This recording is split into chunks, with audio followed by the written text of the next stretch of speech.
কিছুক্ষণ আগেই বললাম এই সরকার যেই অর্থনীতিটা পেয়েছে উত্তরাধিকার সূত্রে, এই অর্থনীতিটা হচ্ছে একটা লুটপাটের অর্থনীতি। সময় আমরা দেখেছি স্ট্যাটিস্টিক্সকে ডিস্টোর্ট করার মধ্য দিয়ে জনগণকে পরিসংখ্যানগত এক ধরনের স্বস্তির মধ্যে রাখা হয়েছে। মূলত অর্থনীতির যেই চিত্র সেটি জনগণের কাছ থেকে বিভিন্ন সময় হাইড করা হয়েছে, লুকানো হয়েছে।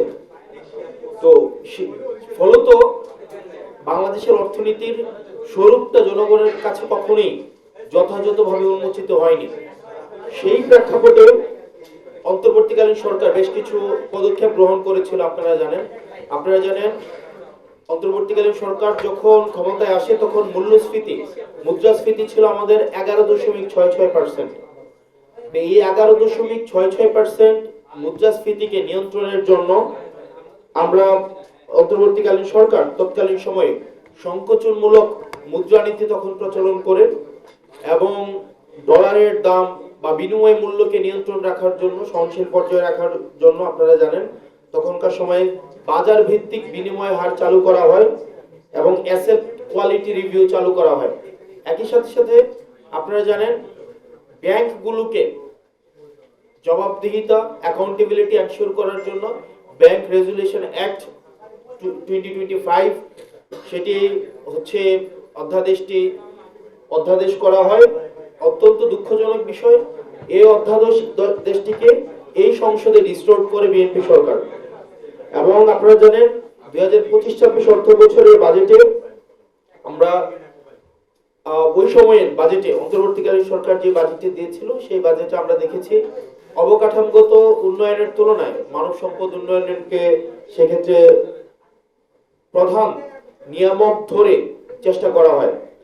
কিছুক্ষণ আগেই বললাম এই সরকার যেই অর্থনীতিটা পেয়েছে উত্তরাধিকার সূত্রে, এই অর্থনীতিটা হচ্ছে একটা লুটপাটের অর্থনীতি। এই অর্থনীতিটা হচ্ছে একটা ক্যাপাসিটি চার্জ নির্ভর একটা অর্থনীতি, যেখানে ব্যাংক ঋণের হচ্ছে খেলাপির পরিমাণ 30%-এর বেশি।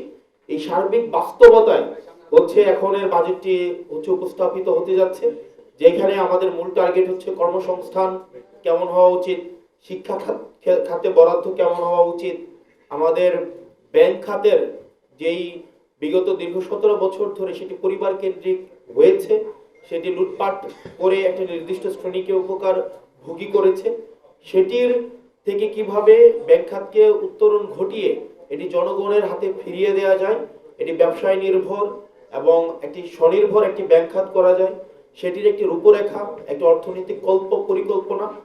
একই সাথে আপনারা জানেন যে অন্তর্বর্তীকালীন সরকার যেই অর্থনৈতিক প্রশস্তের একটি স্বরূপ জনগণের সামনে উপস্থাপন করে, সেটি থেকে আমরা দেখেছি বিএনপি সরকার আশঙ্কাজনকভাবে সেটি থেকে পিছু হটে। যার একটি উদাহরণ হচ্ছে আপনারা যদি দেখেন বাংলাদেশ ব্যাংকগুলোকে কিভাবে বাংলাদেশ ব্যাংকে যেভাবে হচ্ছে সেখানে একজন গভর্নর নিয়োগ দেওয়া হয়েছে, যে প্রক্রিয়ায় নিয়োগ দেওয়া হয়েছে সেটি আসলে আমাদের অর্থনীতি পরবর্তীতে কোন দিকে যাবে একটি আশঙ্কাজনক একটি পরিস্থিতি, একটি উদ্বেগের সৃষ্টি করে অর্থনীতি নিয়ে যারা খোঁজ খবর রাখেন তাদের মধ্যে।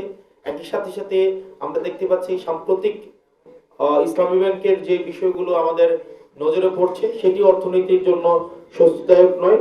সেজন্য ব্যাংক খাতের প্রভিশন ঘাটতি, যেটি ডিসেম্বর 2023-এ 193 বিলিয়ন টাকা থেকে ডিসেম্বর 2025-এ 1914 বিলিয়ন টাকায় পৌঁছেছে। মাত্র 2 বছরে 9.9 গুণ বৃদ্ধি পায়। কর জিডিপি অনুপাত এখনো এশিয়া ও প্রশান্ত মহাসাগরীয় অঞ্চলের অন্যতম নিম্নতম পর্যায়ে, যেটি হচ্ছে মাত্র 6.7%। সরকারি চাকরিজীবীদের বেতন কাঠামো, যেটা 2015 সালে লাস্ট আমরা দেখেছি বেতন কাঠামো হয়, আনুষ্ঠানিকভাবে পুনর্বিবেচনা হয়, এর পরবর্তীতে কিন্তু এখনো পর্যন্ত আনুষ্ঠানিকভাবে কোনো পুনর্বিবেচনা করা হয়নি। 1,40,00,000 মানুষকে স্মার্ট ফ্যামিলি কার্ডধারী বলা হলেও সেক্ষেত্রে এই 1,20,000 কোটি টাকা প্রত্যেক বছর লাগবে। সেই অর্থ কিভাবে সংস্থান করা হবে, সেই অর্থে কি অন্যান্য সোশ্যাল সেফটি নেটস থেকে কাটা হবে কিনা, যদি কাটা না হয় আগের সোশ্যাল সেফটি নেটস এর আওতাটা বিদ্যমান রেখে কিভাবে 1,20,000 কোটি টাকা প্রত্যেক বছর সোর্সিং করা হবে, সেই প্রশ্নগুলো কিন্তু আমাদের সামনে আসছে।